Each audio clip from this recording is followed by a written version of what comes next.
Persistence has finally paid off for a firm in the Comox Valley that has been trying for a year and a half to get its hands on Douglas fir from Stanley Park. Woodland Flooring in Comox says specialty products made from the trees that fell in that windstorm will be in demand. And today the company received another shipment of lumber. And A News reporter Gord Kurbis was there.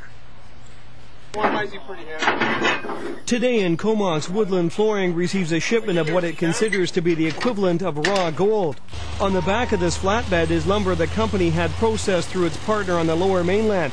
The wood came from old and second growth trees that fell in Stanley Park in December of 2006. The majority of it is an older of the second growth, which has a nice look to it, lots of color, lots of grain, lots of character, and I think it has its value. It has its intrinsic value being from Stanley Park.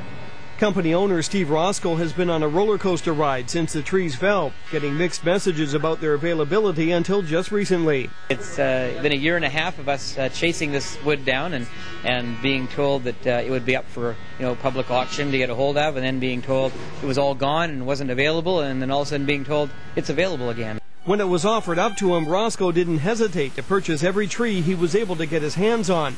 In all, he estimates he'll get about 180,000 board feet of lumber, which he says he'll have no trouble selling as high-end flooring or even doors. We've had people repeatedly ask us, have you got any Stanley Park wood yet? Did you get any? Because they know that our specialty is working with windfall timber, and this is a significantly underutilized wood right now.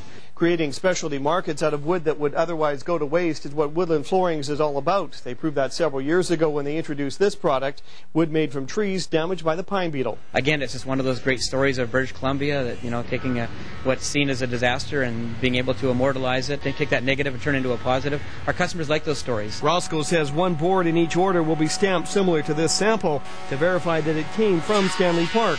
A reminder for each customer about the significance of where it came from. I grew up in Vancouver. I spent a lot of my youth in Vancouver, walking the park with my grandparents and my great-grandfather. I think a lot of people have that same kind of tie to it. Roscoe says the supply of lumber he's receiving will only be short-lived and should last him until sometime in the spring. In Comox, Gord Kurbis, A News.